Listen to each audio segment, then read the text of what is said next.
coming here today on a Friday evening and to the first ever panel event hosted by the Women in Leadership Club. The club aims to develop long-term success within the AGSM female community by developing an open platform of communication and events through inspiring, empowering and encouraging women in their professional as well as personal lives. So my name is Shipra, Mahindra, and I'm the Vice President of the Women in Leadership Club, and I'll be the moderator for this evening. So today we are very lucky to have 4 very successful executives seated right here among us who are going to share their personal journey to success. I hope that by the end of the evening you will all be inspired and very excited to take on your journey to being a C-suite executive. So the format of the evening is that first we will have a moderated panel discussion in which I will ask a few questions of our esteemed panel here. Then the floor will be open to all of you to ask questions. So guys, start thinking.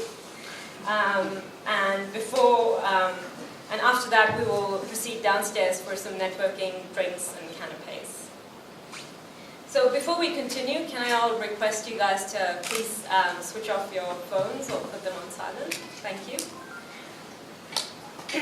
So without any delay, let me introduce to you all our distinguished speakers. We are very excited here to have with us Ms. Kate Carnell, the Officer of Order of Australia,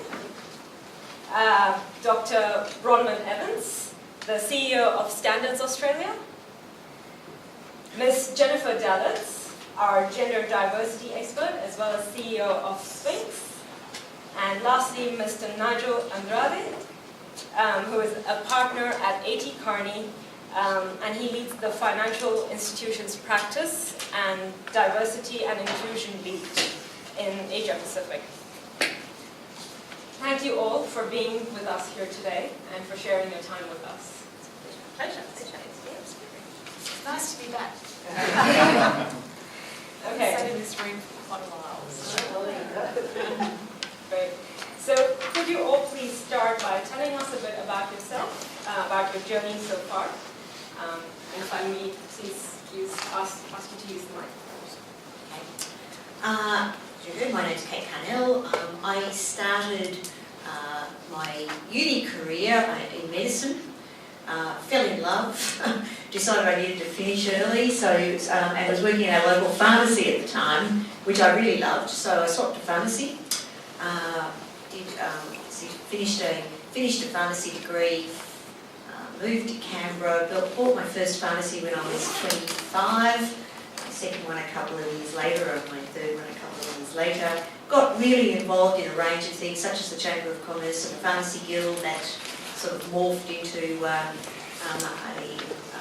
career in politics, so stood for the local, the ACT Legislative Assembly, which is sort of an equivalent body to the New South Wales State Government, and became Chief Minister, same as Premier, in 1995, spent a couple of terms as Chief Minister of the ACT, and since then I've been CEO of a range of national associations, including the National Association of Forest Industries, GPs, food manufacturers, and now the Australian Chamber of Commerce and Industry. So that's the national body that the state-based chambers and a range of other organisations are part of. So I suppose my career's come from running retail, running pharmacies, so running businesses, through politics into national association management or CEO. So pretty diverse, but a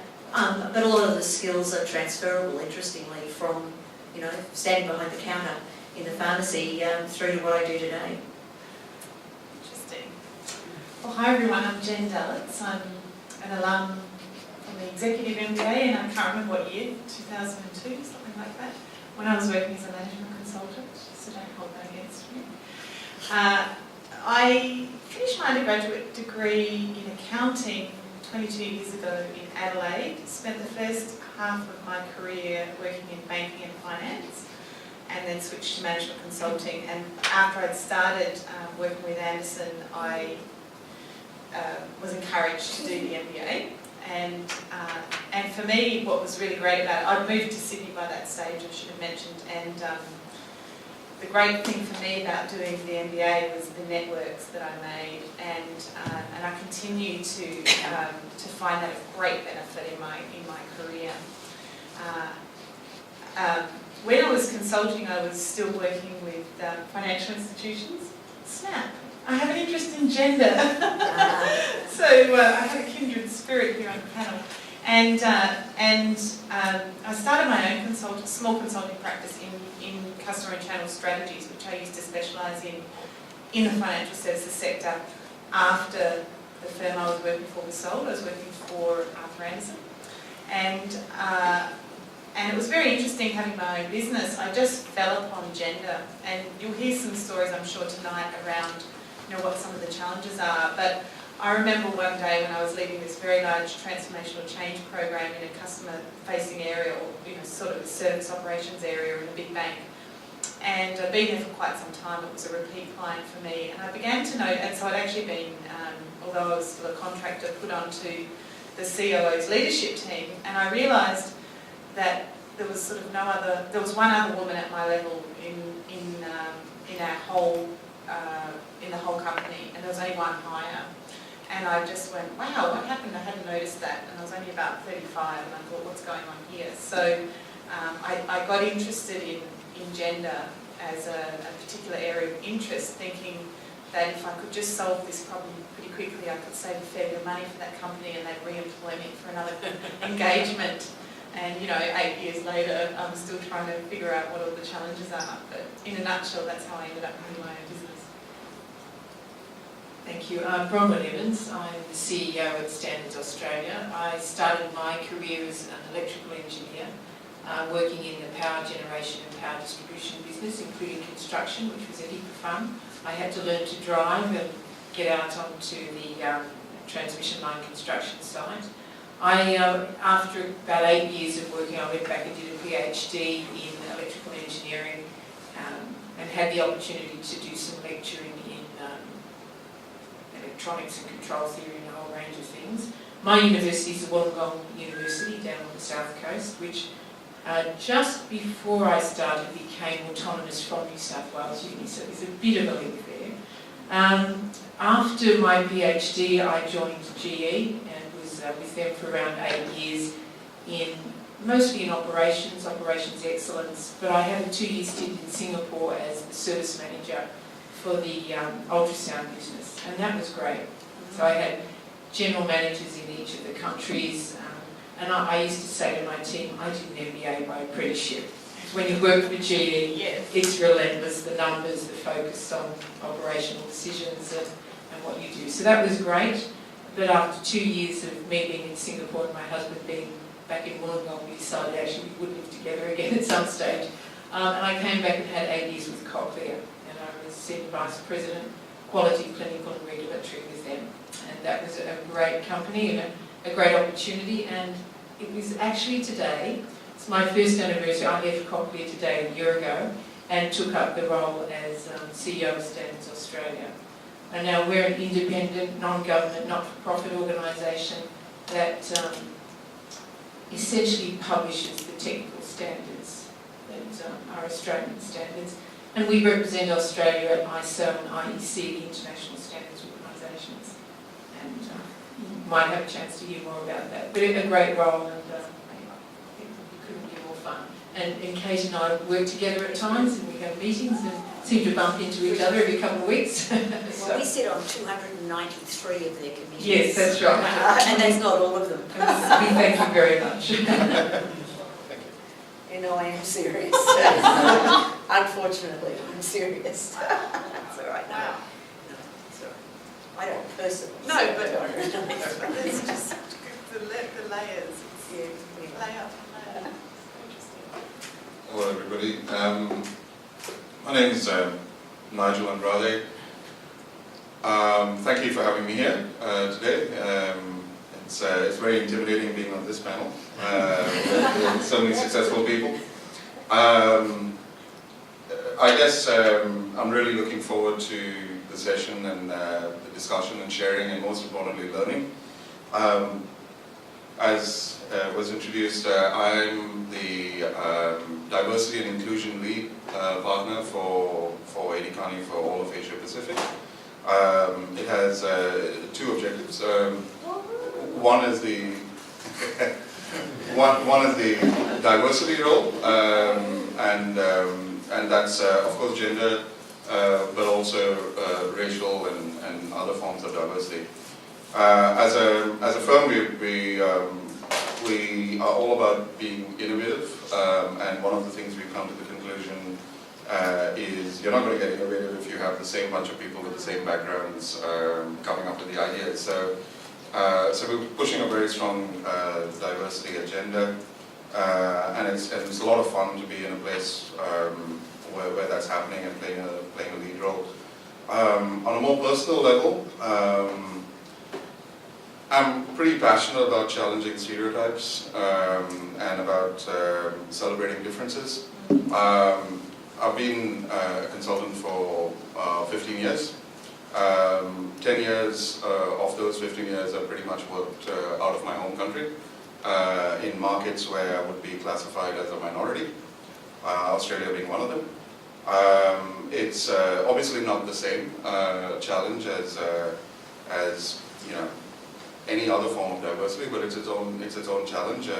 For one thing, you're not part of the old boys club either. You know, as a consultant, that's pretty hard because that's how sales gets done in most cases. So you've got to compensate with other things. But so I feel very passionately about that and about the fact that diversity is a key to innovation. We're in the process of writing a book. It's been 20 years that we've been in Kearney in Australia, and one of the chapters of that book is about diversity and agility and how we feel agile organizations need to be diverse, and that leads to diversity in turn leads to agility. So yeah, I'm sure I'll have a lot to learn from this discussion, and very, very happy to be here. Thank you. All of your experiences and achievements sound extraordinary, but if you had to pick, what would be one of your biggest highlights of your journey so far? Do I get to start again? Okay. Okay. Preparation. Okay, well that's fair. That's, you know, it's university happening. Look, I actually always had trouble deciding, you know, because in every sort of sector of my life, there were fantastic times and things that I'm really proud of. But the thing about politics is that, you know, it's so in your face the whole time, you'd have to say. And the ACT, where I live, Liberal governments don't get elected in the ACT, is the story, and I'm a Lib.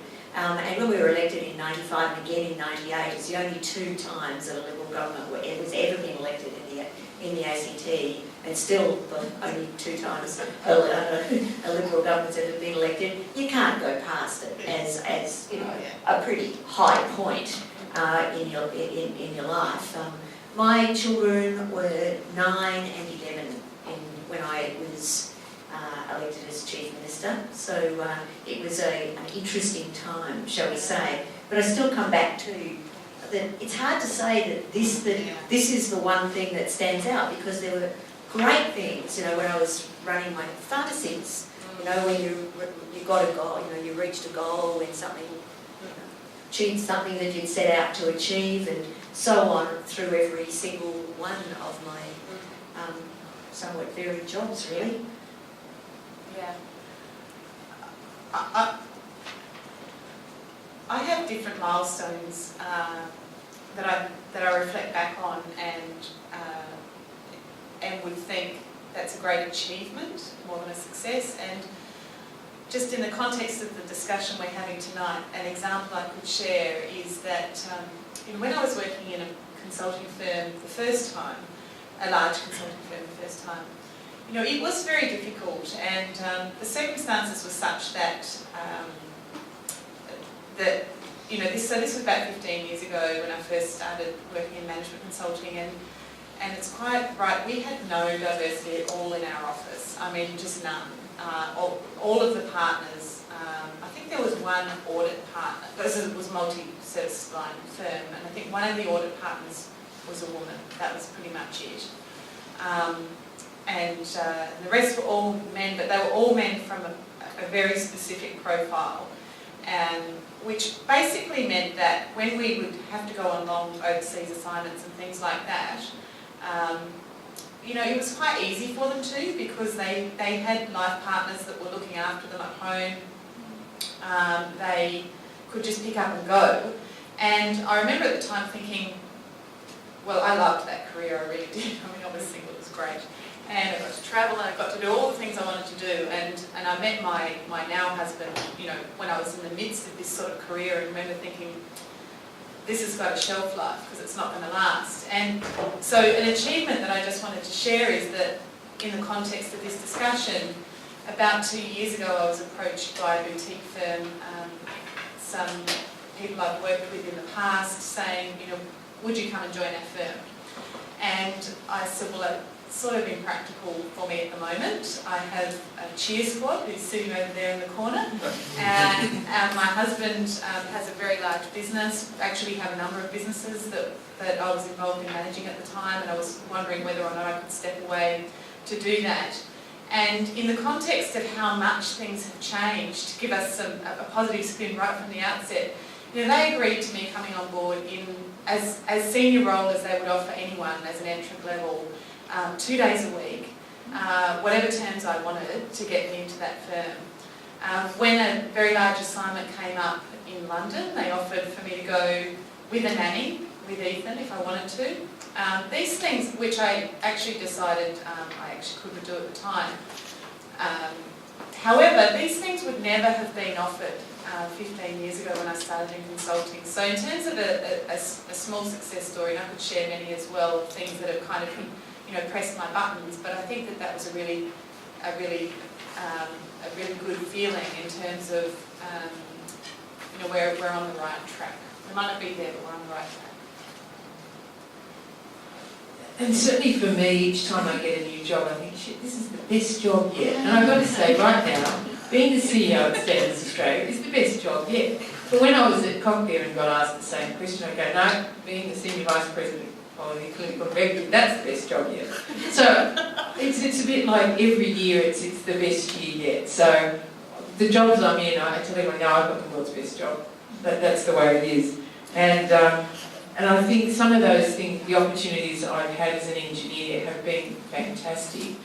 And also the recognition, last year I was made the Professional Engineer of the Year in the Sydney Division of Engineers Australia. And this year, and I've worked bloody hard to get on that list, I'm on one of the 100 most influential engineers in Australia. And I reckon that's great. I reckon if my mum was alive, she'd be telling everyone this. She would. So look, I think the highlight for me, and the greatest highlight, is being an engineer, because it's such a good career. And those of you who are in the room who are engineers remember that. It's fantastic. You've got all your critical thinking skills, you've got all the technical things, and now you're being well-rounded managers as well. So for all you engineers in the room, it's a great career.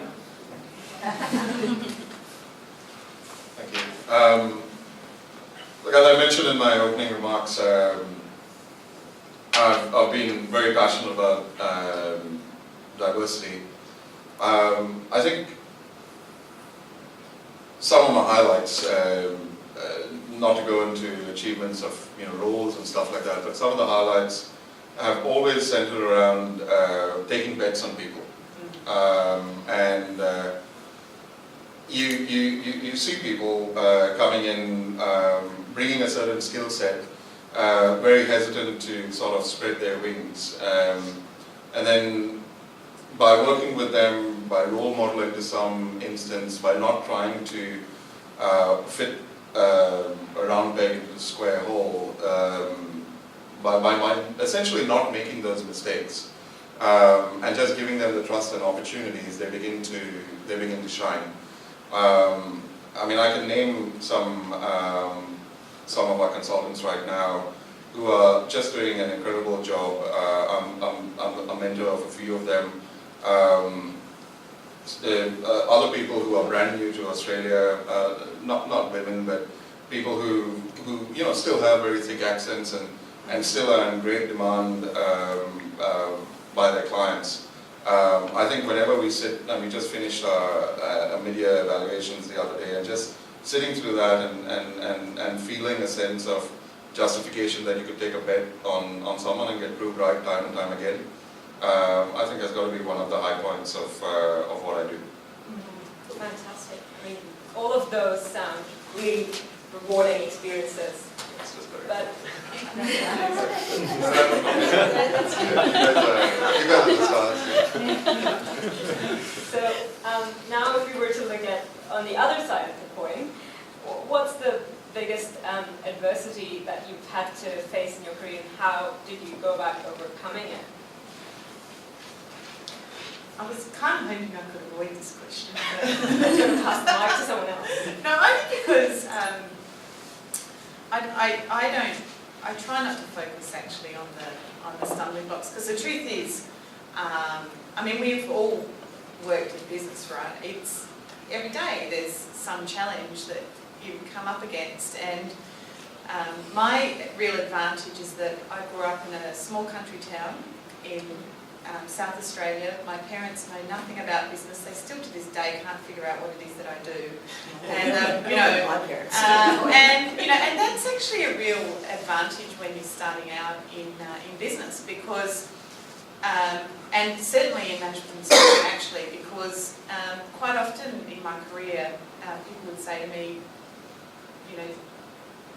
there's this problem or there's this challenge, or we think maybe you could help, and you kind of go, oh yeah, maybe. Think, yeah, okay, I'll give it a go. And that's actually all you really have to do. You just have to bump up every time, front up and bump up, and just, really just, because there's just challenges everywhere.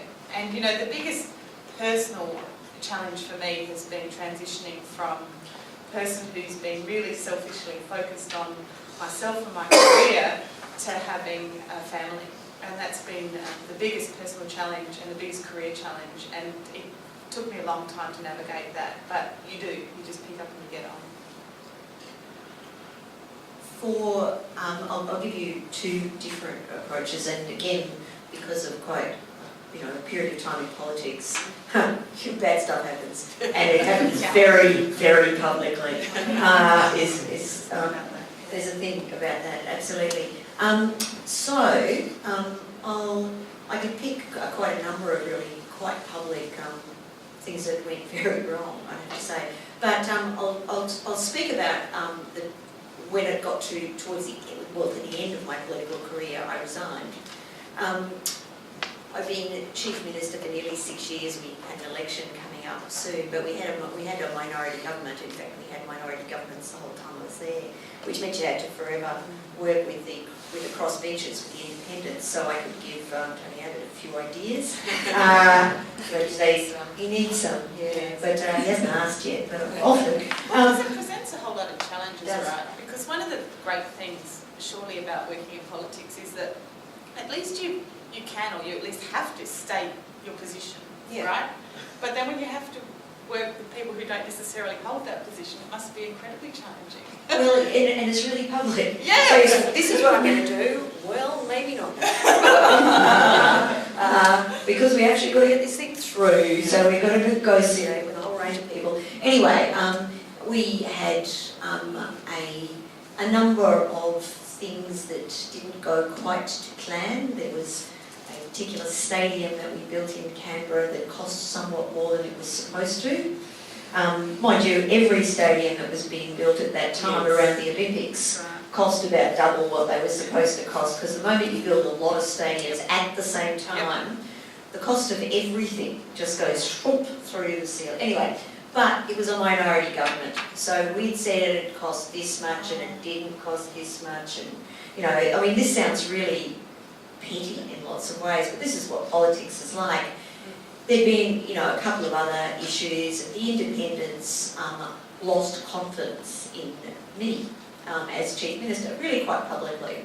And so the choice at that point in time was to take the party to the next election and probably lose.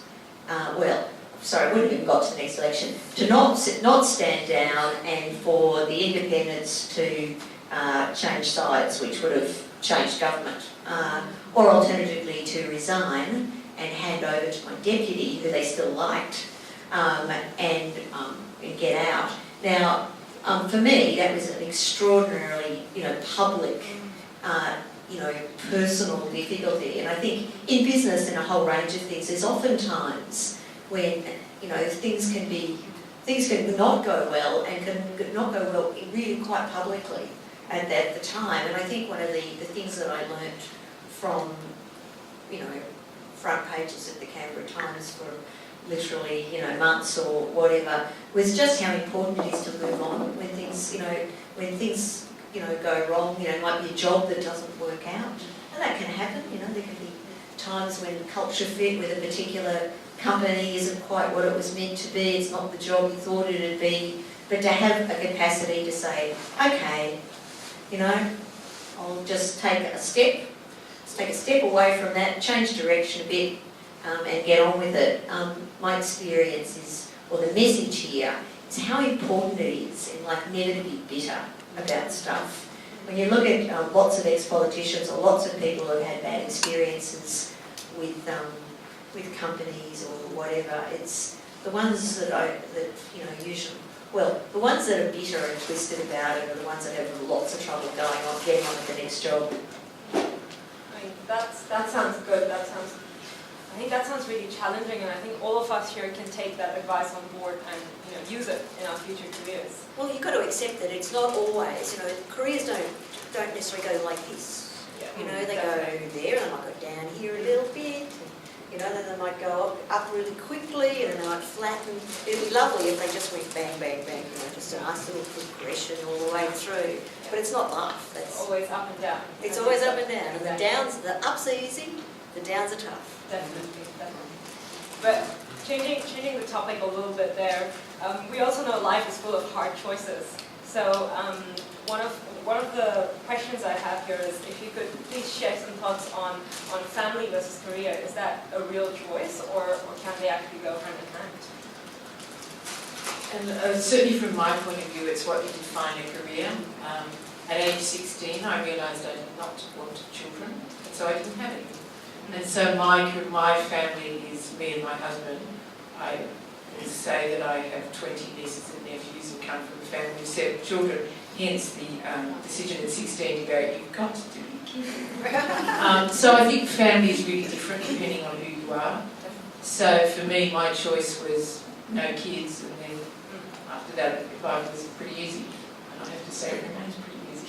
So I'm probably not the best one to give people some more nuanced views on that. We've got kids at different ends of the spectrum. Mine are grown up now, but as I said before, my kids were 9 and 11 when I was elected into politics. But as I told you, I bought my first business when I was 25.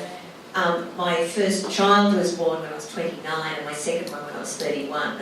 And I bought 2 other pharmacies around those two births, shall we say. So I had 3 of them. 3 pharmacies and 2 children, not 3 children and 2 pharmacies. But can I say, I think the message is, so I've done all the things I've done with a family and with 2 children and 2 husbands, so one at a time. So look, it is possible. I think the real message is, don't think you can do everything. There was this really bad book written back in the 70s before lots of you were born, and it was called Superwoman.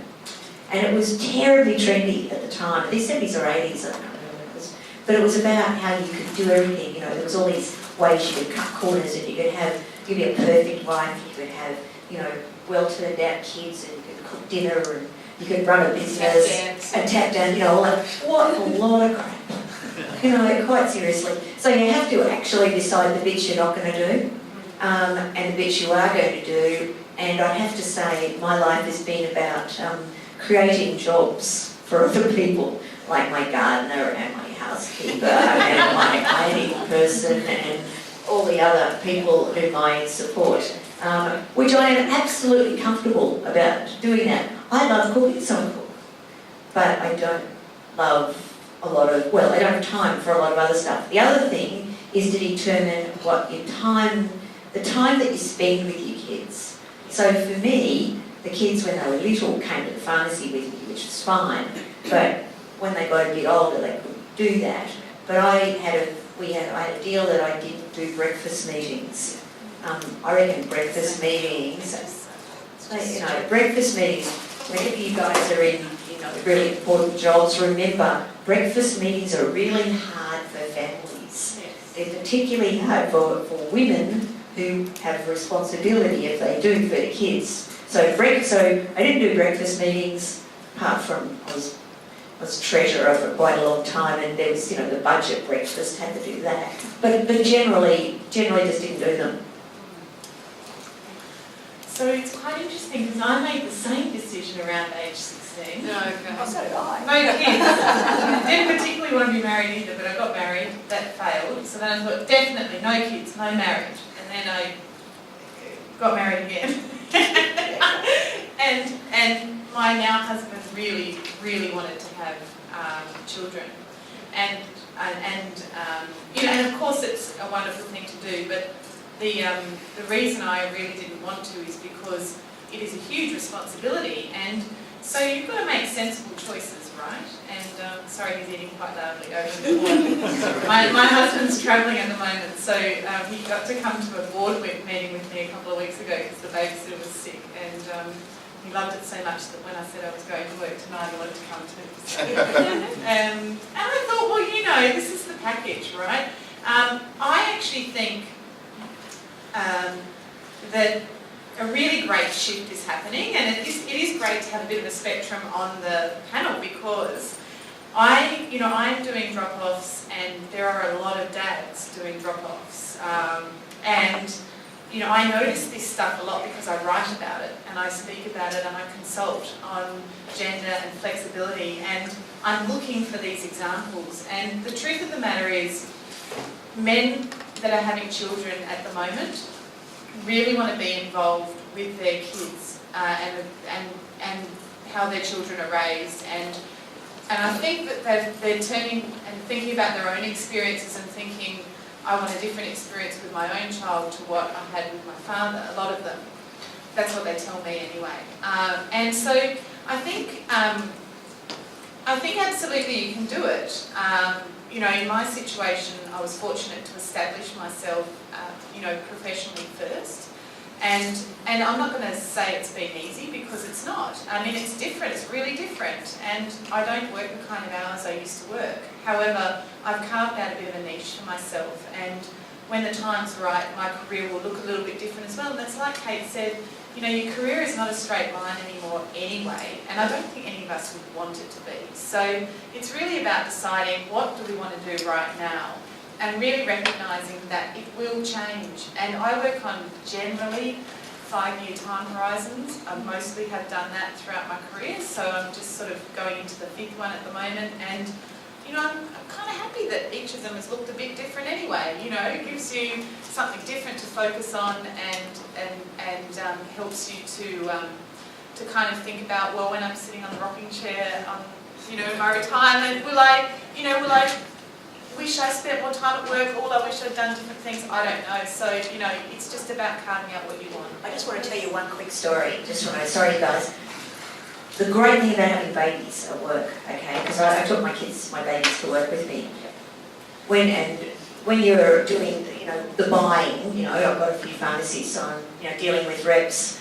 Breastfeed. It turns, you know, you always do heaps better deals with male reps when you're breastfeeding because they can't, anyway. So, I was going to say one more thing actually as well, is that, so I'm a prolific social media addict, and I just tweeted yesterday about a great clip. If you go to my Twitter, Jen Dalitz, you'll see a great clip with Michelle Obama talking exactly about that, and about how you just got to front up and give your employers an expectation of what it is that you need. So it's a really good clip. So I'll share another story with you. In Sweden, it's mandatory for paternity leave. And I was going to when I was with Cochlear, a very difficult surgeon meeting, and they were very unhappy with us, and I was there as the person from Australia. But his head audiologist engineer, it was his turn to look after the baby. So bless his cotton socks, he brings the 2-year-old along. He or she's sitting in the high chair throwing toys around. It's really hard for the surgeon to stay angry while he's picking up toys off the floor. So it's just as good as breastfeeding. So I reckon if you can also engineer a difficult meeting where the person's got to bring the baby along, it really works well. So where we are. Thanks for bringing up that story. Yeah. I'd like to share. Yeah. So I think there's abundant proof in this room that it can be done. I think what we heard and what my own experience is that it's not easy. Both as a firm and in the context of so I have a girlfriend, long-standing girlfriend, and we're in a relationship. We haven't had kids yet. And just yesterday night, in fact, we were talking about that and about how difficult it would be if we did. And I think there's every plan that we will, but the point is it's not going to be easy. Of course.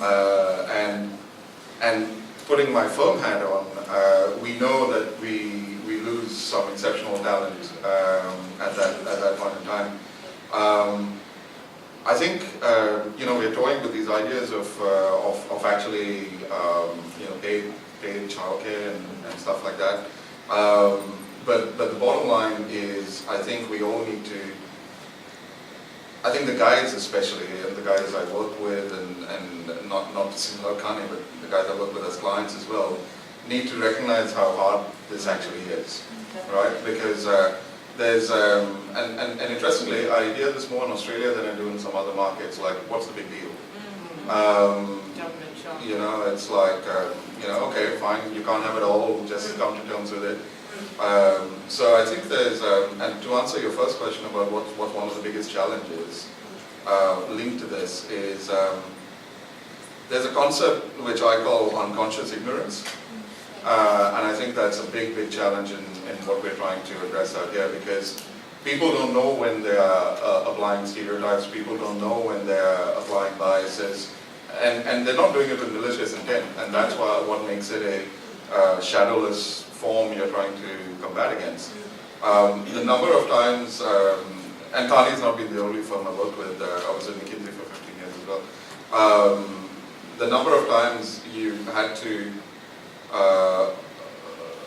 somebody's made a point or a conversation and just got it horribly wrong when you hear it from another person's perspective, and it wasn't their intention. So I remember this one speech by one of our, not Kearney, but one of the senior leaders, and he was like, we need to help our women succeed. It's going to be really hard, but we are there for them.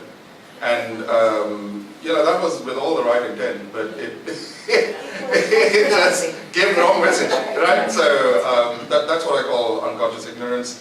I think it's one of the reasons why making the choice for family and or the micro choices, I should say, because you're right, you can get it in the long run, but the micro choices becomes hard because people are just not getting it. Can I just add something to that? That is such a really good point, and it's because I love unconscious ignorance as opposed to unconscious bias, because I think the elephant in the room is the conscious bias, which people don't talk about as well. But I think the ignorance thing is really important, and one of the biggest challenges that we have in doing anything about changing the representation of women in leadership, and improving these situations for men and women who want to have parenting roles is that we don't have enough men having the conversations. So when I walked in tonight, I thought, hooray, we've finally got the right gender balance for this conversation, because it's not helpful having this conversation all the time with a room full of women, because they actually get it, they know what the problem is. But actually a lot of the men who are leading companies don't.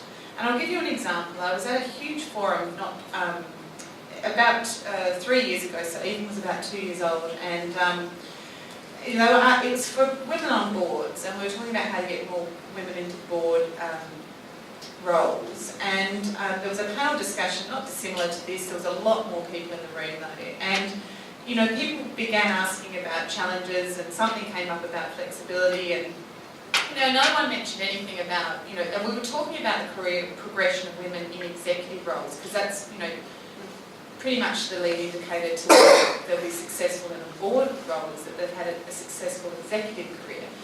And no one talked about childcare, and I've done a lot of lobbying in this area, so I actually asked a question of the panel, and I said, can I just ask you all, you're all currently senior leaders in businesses, can I just ask, are you aware, what do you think your employees are paying for childcare at the moment?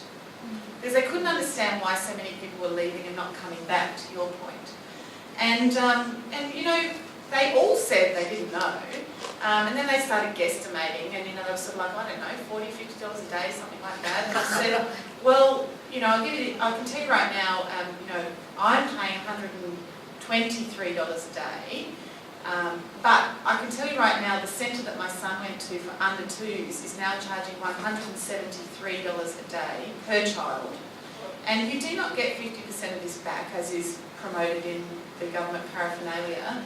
You get back a cap of $7,500. So, that caps out after about 3 months, and then it's full tote odds if you're paying. So you have to earn approximately $50,000 a year in before tax income just to pay for the childcare for one child, just in sort of standard business hours. Now, if you're working in a professional career, as all of us have done on the panel, and most of you, I assume, would do, you don't actually work standard business hours. So then you've got this big problem of what do you do then? Because, for us, we actually prefer the idea of the childcare centre as opposed to nannies, and everyone's different and they're all decisions to make. But then you've got this other dilemma of, well, what do you do then if you both happen to be travelling right away or whatever? So it's really complicated, and it's really important that we actually understand the facts and really try to get to the bottom of what's going on here, because the economics actually are driving a lot of the decisions, in my opinion. The important bit though is, so why does this matter to you guys who are going to all be in executive roles? Exactly. What's the business case? Why do we want to hire? Well, how can we hire talent who want to do this? And the reality is you need those. The figures at the moment show, look, participation rates for women in Australia about 58%, women about 70%, about a 12% gap. If you halve that gap, so increase participation rate for women by 6%, you'd deliver $25 billion to Australia's bottom line every year. I mean, fundamentally, this is about productivity. I mean, you can't afford to lose in your businesses those women. It's that simple. So you've got to find A way to keep them. It's not, oh well, doesn't matter. Yeah, so that brings me to the next point. How do you do that? But before we go to the question, how do you do that, which we had an answer. There's another reason, I'm just going to project because keep this here, it's probably easier. So there's another critical reason that we found why we absolutely need more successful women and women partners. Our clients are women. Yeah. Right? I mean, if you do the research, the number of women, I think, there was some research, it's a TED talk, the number of women, that means it's correct. Yeah, exactly. But the actual number of women entering the workforce exceeded the number of men in some markets. And that's very simple because the mix of work has shifted to the knowledge economy. We just did a big study, our own investment on what's called the female economy, because most of the business-to-business sales, or larger and larger part, not most, a larger and larger part of business-to-business sales is now being done with women on one of the two sides of the buying equation. Now, I'm not saying that you need to match. I think everybody needs to work together. But I think it's being called out more so, even by our clients. And I'm not seeing enough diversity in your groups. So I think there's a real practical reason. Now, we were very lucky because my boss is a woman, managing partner of Kearney is a woman. That being said, I'll just make my other passion point, which is I'm not hearing enough people say we're not seeing enough diversity of other forms in groups. I agree. Right? In fact, I've had clients actually tell me that there are too many Indians on these teams. And I've said you can either have us as a group or we won't serve you. And that's not unique to Australia. I've had Chinese bankers say we don't believe this community or this personality. You know, that's what the whole, and it fires me up. But I think at least we're having the conversation that there are not enough women at the table, and for all the right reasons. And that's the first battle we should win. I think it's a good a lead bit more. indicator as well. It's a good lead indicator that if you can get gender heading in the right direction, then there's a higher propensity to look for cognitive diversity in other forms. Absolutely, yeah. And therefore, it is the first battle to win and fight and win, hopefully, and then move on from there. Yeah, so coming to our next point is how do we, as future leaders, create an environment where we can attract and keep carers, family makers, or whatever term you want to give people who want to work part-time and take time out of work to do other activities, essentially. Lead by example. Do it yourself. You know, quite seriously, the bosses that, you know, do leave at 3 o'clock on Friday to go to, you know, the kids' swimming carnival, set the best example. So, you know, the ones that actually spend family time, obviously and, you know, overtly, fantastic message. It's not, oh, they left work at 3 o'clock. It was, I practice what I preach, and not too many bosses do it. Well, actually, increasing numbers I've noticed are doing it. I was doing a job for a large fund management company, very well-known brand, and actually they have some really good examples of senior executives that are doing it. However, when we were developing strategies around how we, you know, could answer this question, I said, you know, I've heard this great example about your chief economist and your CEO and people doing this, and I think we need to get them talking, and let's do a clip and let's get it on the intranet. And, you know, they just all weren't actually comfortable putting it out there that the chief economist works from home 1 day a week with the young kids there, that the CEO leaves work 1 day a week to pick up his kids from school. Oh, because if there's an important meeting, then I wouldn't do that. I don't want anyone to think that I wouldn't put that first. And I said, well, of course, they're not going to think that, you know.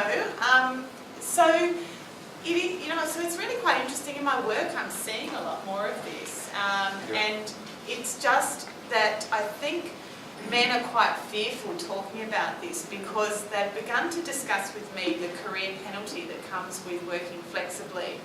And they said, we're worried if we take parental leave, if we attempt to work part-time, we'll suffer a severe career penalty. In other words, we would feel a remuneration impact or a potential promotion impact.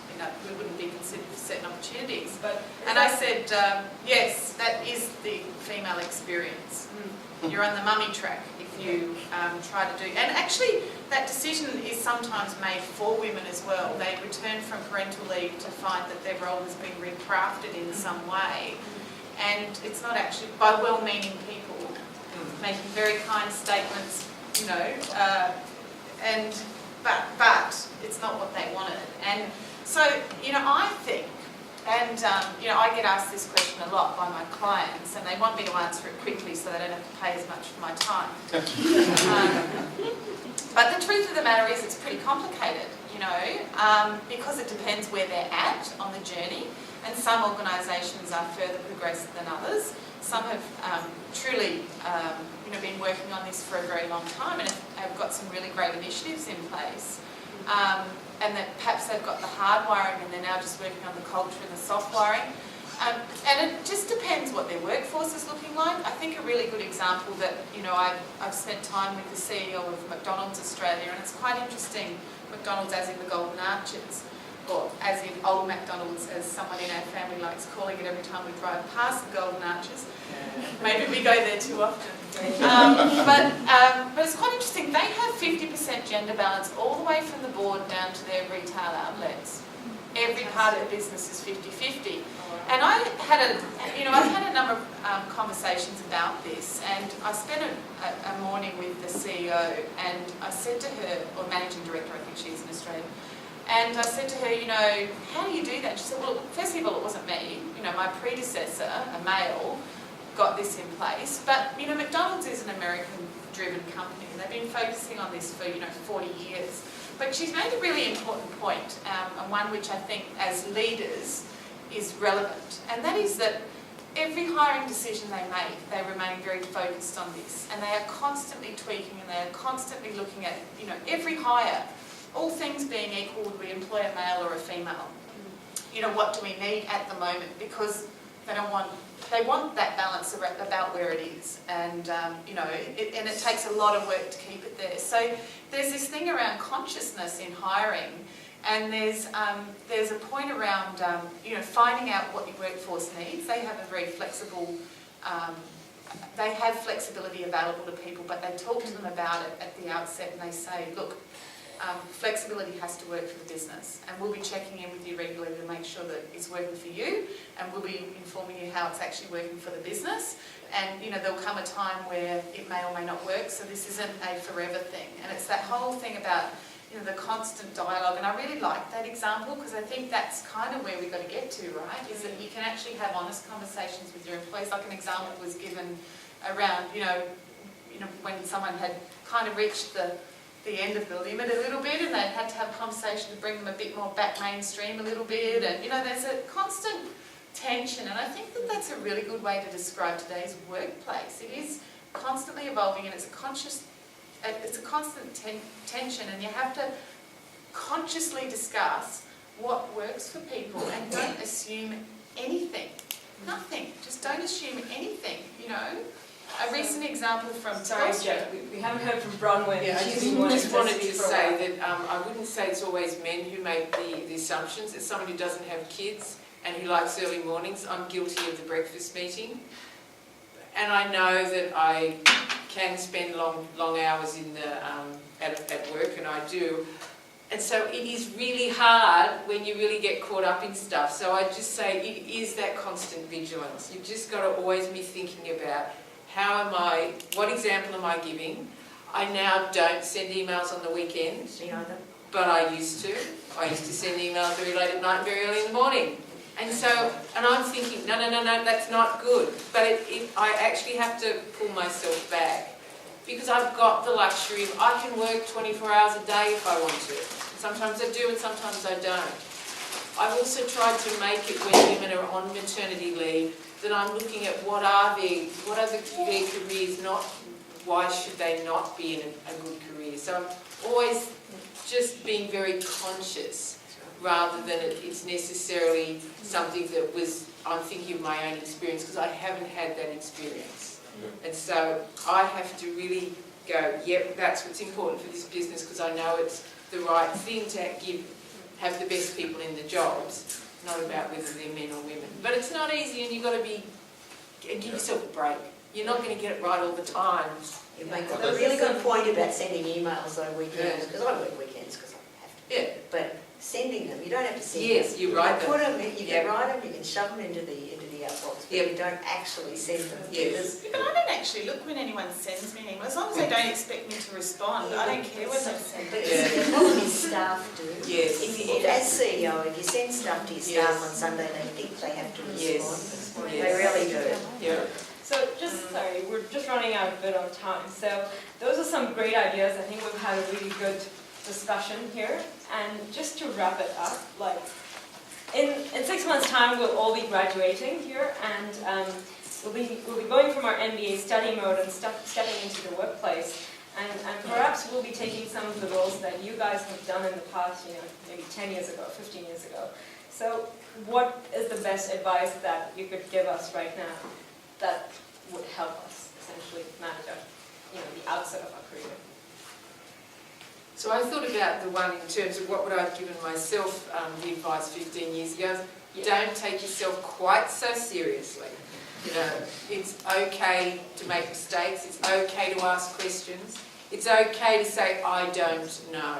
And in fact, it's one of the most powerful things to have the confidence in a workplace to go, no, don't know, don't understand, say it all again, and force people to really articulate their ideas very clearly.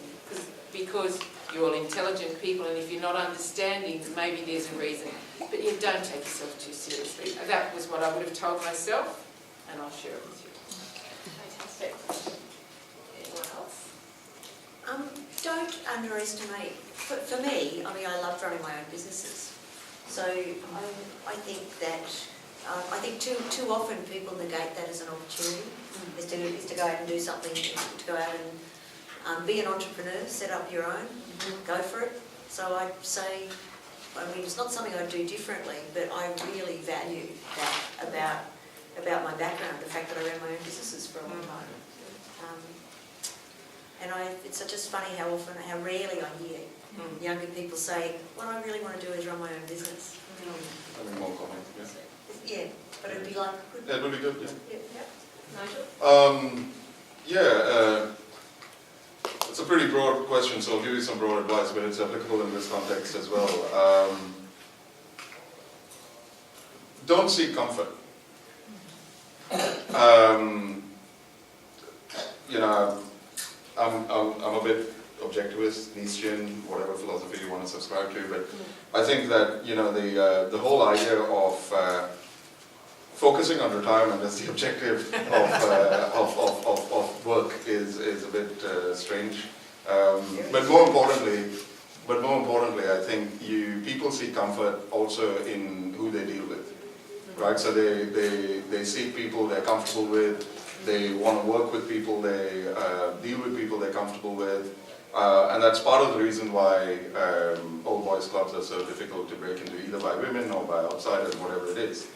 I think as executives, and I know AGSM is very fortunate in having a very diverse group of students. I think that will also make sure you are comfortable dealing with people of various different backgrounds. I think being able to take that search for quote-unquote discomfort into your workplace is critical. So if you find yourself finding it all too easy, you're probably doing it wrong. And I would really, ask you to go and have conversations with those people who you don't understand, negotiate with those people who don't know where they're coming from, and hire people who you think don't look like you. Because I think that's the only way we're going to push the boundaries and create something special. That's some excellent advice, and I hope all of us can take on board some of your pearls of wisdom. And with that, I'd just like to open the floor for questions from the audience. Yes, Virginia? Hi everyone, thank you so much for being here today with us. I wanted to ask a little bit about networking and building relationships and these different levels of people that you know. So Nigel, you mentioned the Old Boys Club. We talked a little bit about the breakfast meetings idea. In all of these day-to-day things, as well as in the bigger context, how do you get around this challenge? Whether it's, do you play the game of networking the way it currently exists? Do you try to change the game, more on your own terms and what works for you? What has worked for each of you? I think one of the reasons why you have to think about why you're creating a network, and you have different sort of elements to a network. There can be the people that you are sort of your strategic network, the ones you think, well, they're a bit interesting, I'll keep them in my back pocket. But I found one of the reasons why you want a network is to build your profile. There's lots of ways to build your profile. You can do that by speaking at events. You can do it by having articles in magazines. and you can do it by joining industry associations, and through that you will build a network. So it's really saying, why do you want to do it? And then there may be other ways if you're not the automatic, you didn't go to the local private school and you're not part of the local anything. So it's, and I wasn't, growing up in the Illawarra, coming to Sydney, didn't particularly know people. But I found, okay, I want to create a profile. What's the easiest way for me to do it? Engineers Australia is a really good way to get in. You start to get invited to speak at things, and you start to build a network that way. Can I say a bit the same for me? I had my own pharmacies, and I made the comment earlier. I mean, I had no view that I was going to go anywhere near politics. That really was, I wasn't even a member of the party, which is usually a problem. But by getting involved in my career, that meant the Pharmacy Guild and the Chamber of Commerce and the sorts of things that were around what I was doing and actually joining. And I, became, president of the local Pharmacists Association, and I was on the board of the Chamber of Commerce. And it's funny how those things sort of just happened. So I ended up as the first woman national vice president of the Pharmacy Guild. Surprising for a profession that has been predominantly women for a very long time. But, in fact, I think probably still the only national vice president of the Guild. Almost now there's another lot coming through. But I've just found joining my professional organisations, or those groups was gold for me, because it was two ways. You got lots of good contacts, but you actually learn more a lot. Learn more about what you were doing. You broaden your horizons a bit. Those sorts of things. The other thing that if only I kept a better database of the people I met. I wish I'd done it from a much younger age. Because you meet great people over the years, but shoving their cards into that really big plastic bag, or scanning it and forgetting to actually say who they were, is actually, if you start now, you'll have the best network in the universe. Another question? Right. A lot of governments actually start introducing quotas on university, either whether it's gender or cultural. Do you think that is the right way, or do you think that starts at the wrong end in regards to the driver of the university and the motivation of it? I have a real problem with quotas these days, but except other people will have a different view. It's interesting because even most associations of professional women have failed to reach any consensus on this issue because it's quite contentious. And my position would be that it's not a good starting point.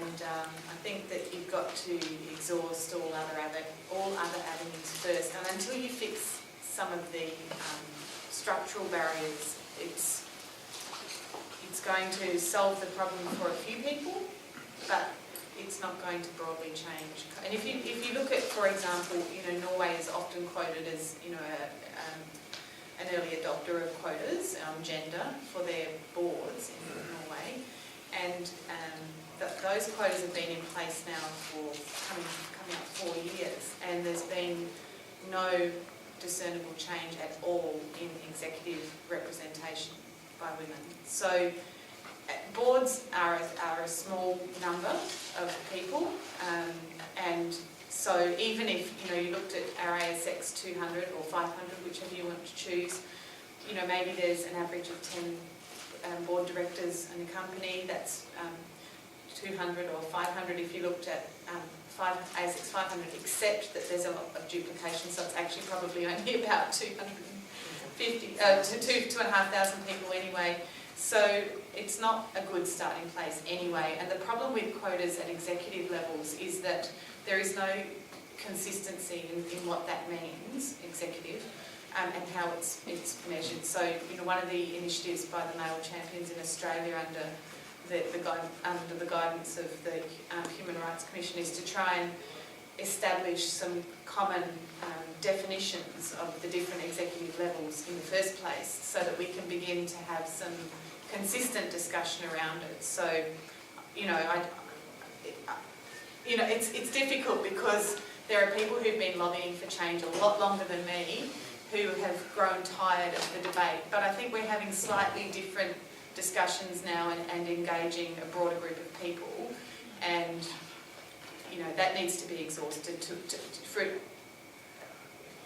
I think, before jumping straight to that conclusion. That's my personal, and everyone's going to have a personal opinion. There's something called the Women's Empowerment Principles, which are some principles put together by the UN. And my organisation signed them, so was a few others. And I think it's much more important to put in place the framework for empowering women and diversity more broadly than shoving in quotas. The moment you put in a quota, from my perspective, you create a level of problem in the organisation. She only got the job because of the quota. Disempowerment that comes from that. And quite seriously, I don't want to be in a position where somebody thought I got a job because there was some, arbitrary quota in the space. And I think it creates just a level of friction that's really bad. But that's, again, my view, and absolutely right. This is one of those issues that even all of us who are involved don't. I mean, on the other hand, it can deliver some results. And if you look to the United States and some of the race quotas which were implemented, quite some time ago now around education and employment opportunities, I think it does achieve an element of change. For the gender debate, I'm questioning whether that. I think in Norway there was a very nice comment that the woman who was the Director General of one of the divisions talked about. And she said, we're being forced to uncover merit, not undermine merit. So you actually look differently. And I think if it forces you to go and advertise at different places, if it forces you to not just always do what you've always done, because you'll always get the same outcome, as Einstein famously said, and that's one of the definitions of stupidity. But if you look differently, you may get a different outcome. And I think, I don't know if it's quotas, but if you decide that you're not just always going to do what you've always done. So an experience from Norway, I was at McKinsey at the time. McKinsey had 50-50 male-female partners in Norway. It was exceptional. At the time when this quota came up, we have zero, they now, it's been a few years, they have zero partners last I checked. They've all been taken over to board positions. So, rather than finding deeper talent, they found the talent and shipped it across. Okay. At least in some instances. There's a problem. Yes. So, yeah. It's interesting. Another We have two. question? Women are often perceived as being not aggressive enough, or when they are, there's always a negative connotation attached to it. How do you think you can balance that? Just be yourself. I mean, quite seriously, don't try. Just be who you are. Sorry. And Nigel, do you have a view on this? No, I think the people who make this point. I don't think it's about being. There's a difference, obviously, between being aggressive and being confident. I think nobody increasingly likes aggression in the workplace, whether it's coming from a man or a woman or I guess those are two categories. But at the same time, I've found that a lot of women I work with do a great job in finding their voice and do it in their own way. Just be yourself.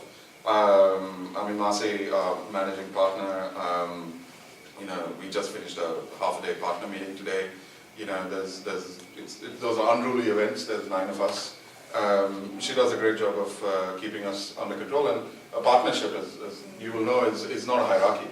Right? All of us are equally partners, which basically means one person is nominated as the leader, which gives you almost no authority. So you're essentially using influence, the power of being right, the power of having clear convictions, etc. All the good things And sometimes I feel that I honestly can look at what some of these extremely successful women leaders are doing, and I personally could learn a lot from that. Because men tend to, I tend to, at times when I'm under pressure, maybe revert to some of the old tricks, the Neanderthal kind of responses. And those weapons are not available to others, and they're more elegant about how they go about doing things.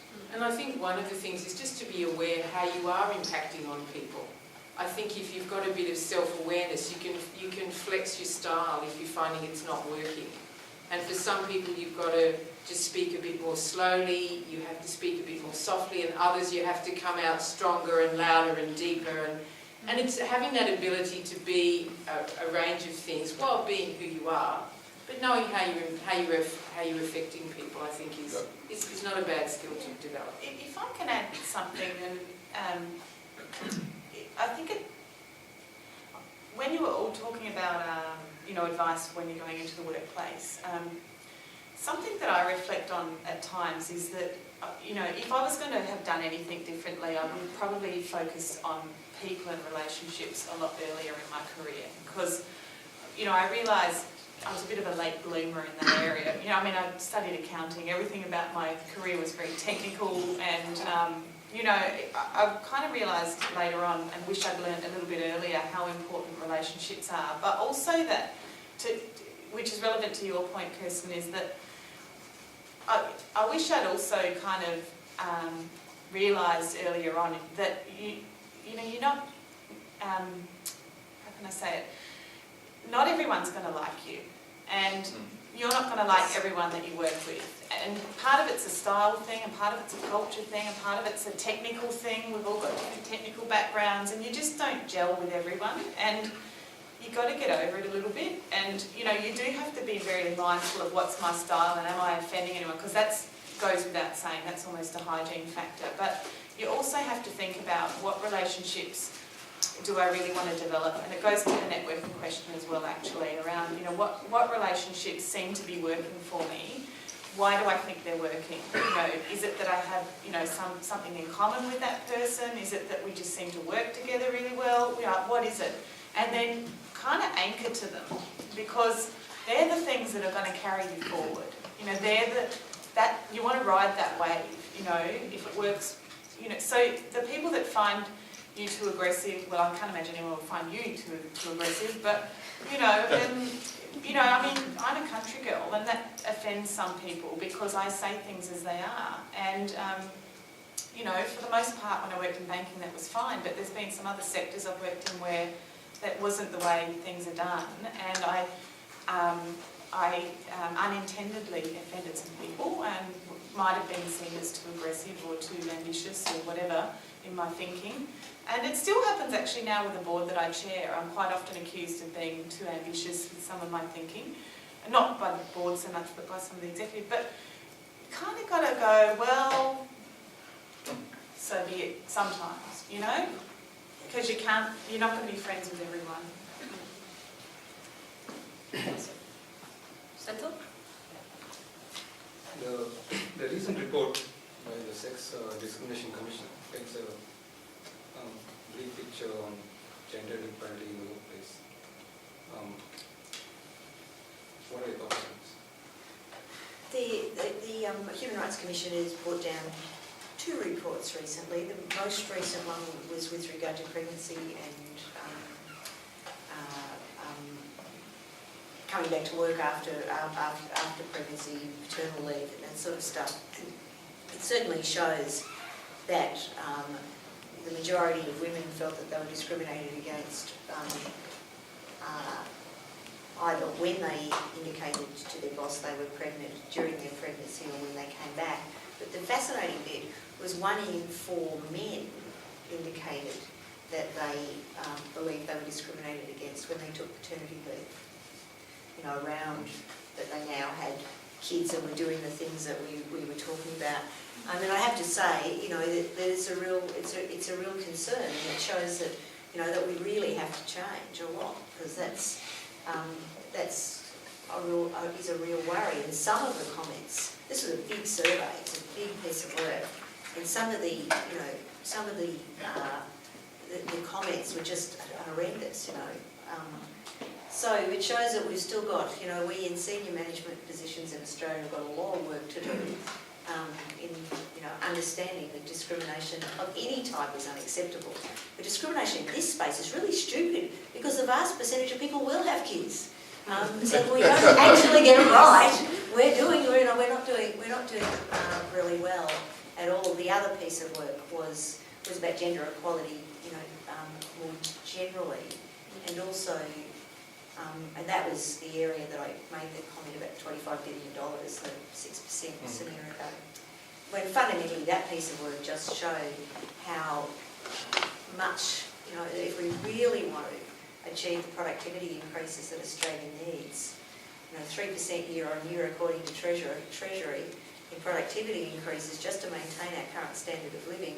We haven't done 3% year on year since Adam was a boy in Australia. You know, we just haven't done it. So that particular report focused really strongly on on productivity gains of fixing up some of the gender equality issues. So both reports are solid. They're big pieces of work, and it shows we've got a lot of work to do. You guys, I don't know. Another question? Yes, Chris. Hi guys, thanks very much for your time tonight. Nigel mentioned taking a bet on someone.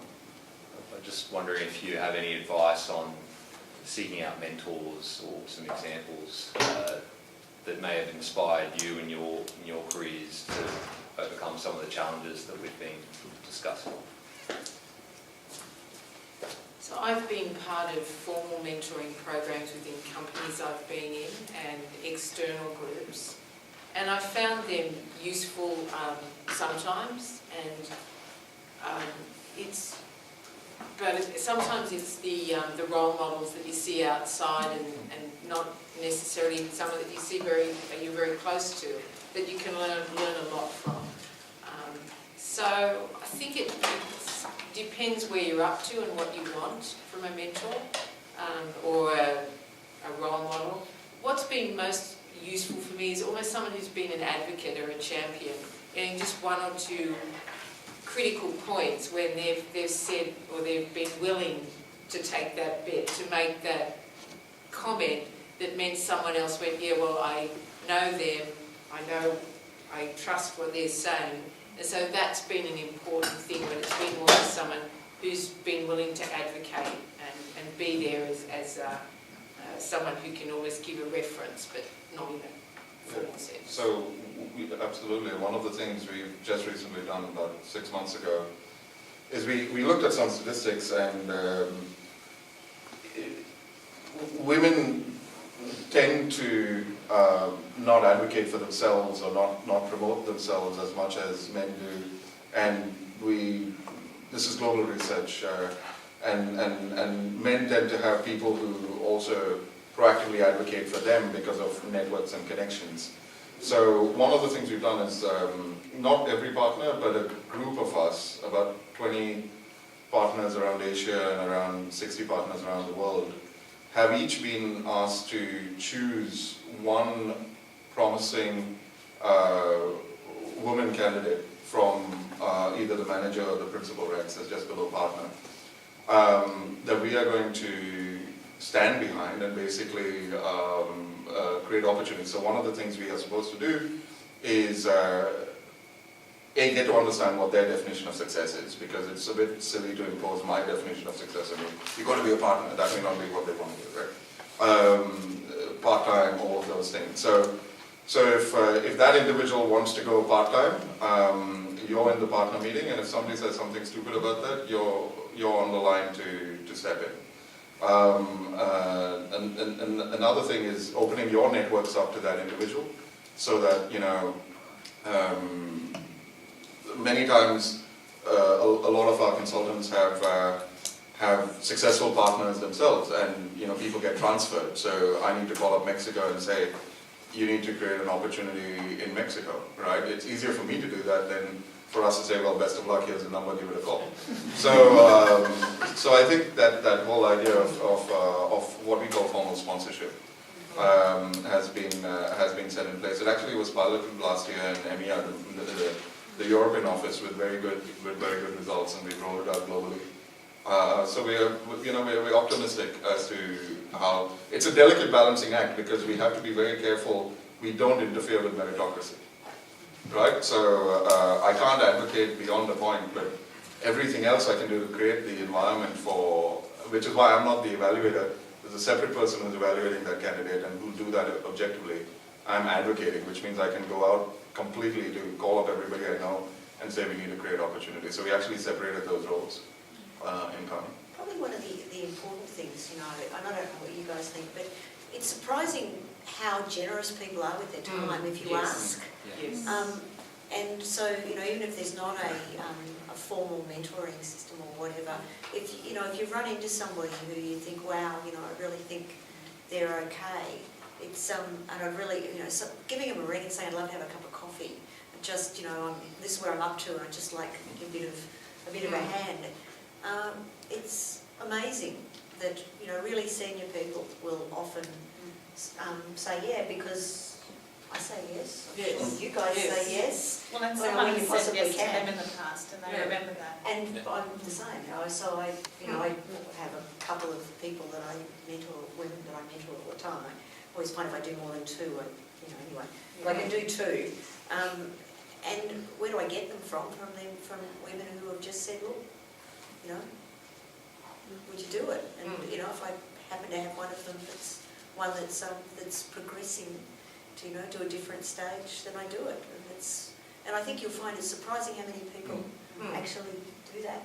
It might just be not. It might be yes, but look, you have to work around my calendar. Oh That's yeah, usually sorry, the it's only always thing, that. rather than I don't think anyone would. It'd be odd for someone to say no.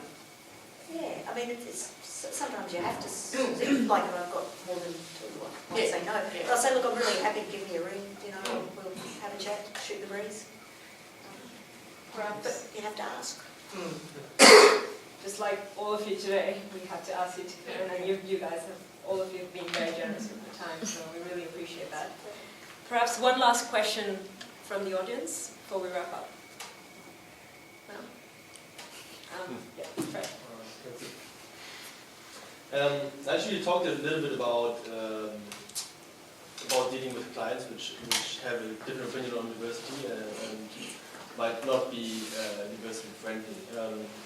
And you said that the firm then tends to just say no.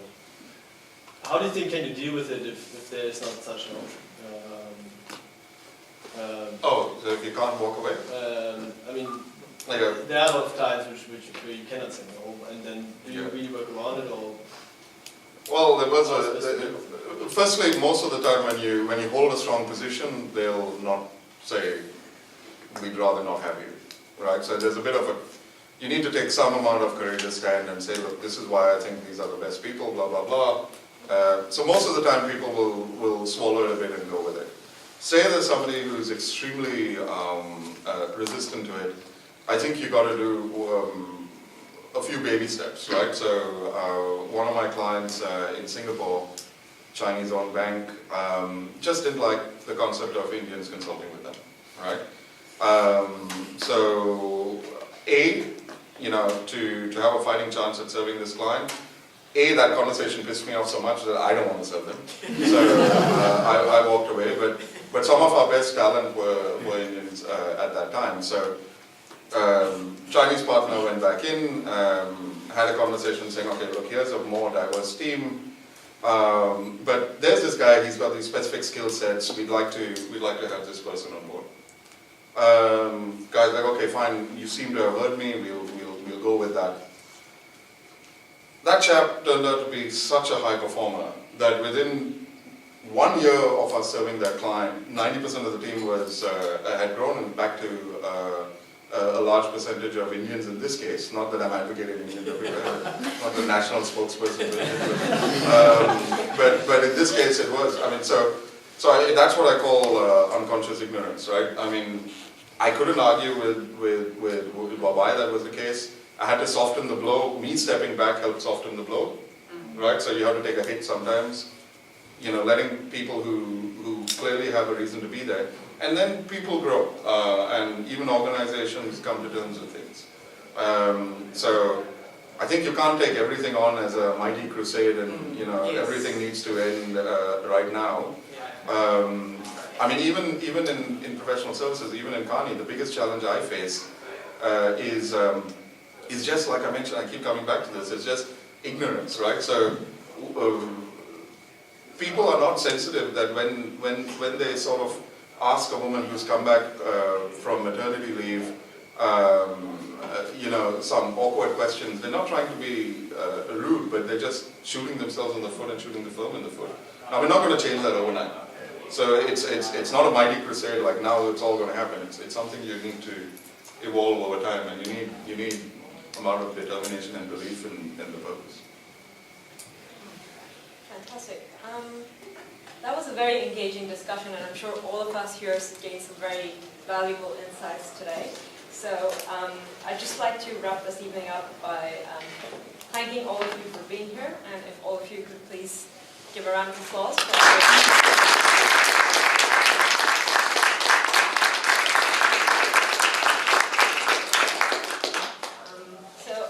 lastly, I'd just like to acknowledge the following people for helping us organize today's event. Dr. Julie Cogan, the Student Society, particularly Virginia, Fred, and Ruben. Rachel from Career Services, Freya Norman for all the branding, Chris Chong, and lastly, the remaining Will Committee, Aisha, Kirsten, and Funso. Thank you all for taking your time out and being here with us tonight. And if you could please move downstairs for the drinks and canapes. Thank you. Thank you. Well done.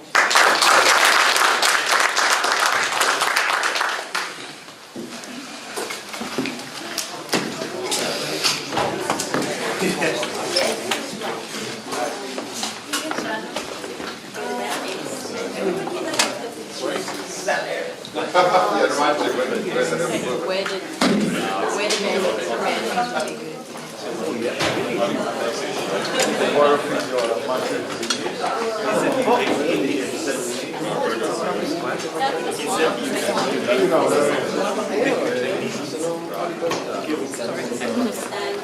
And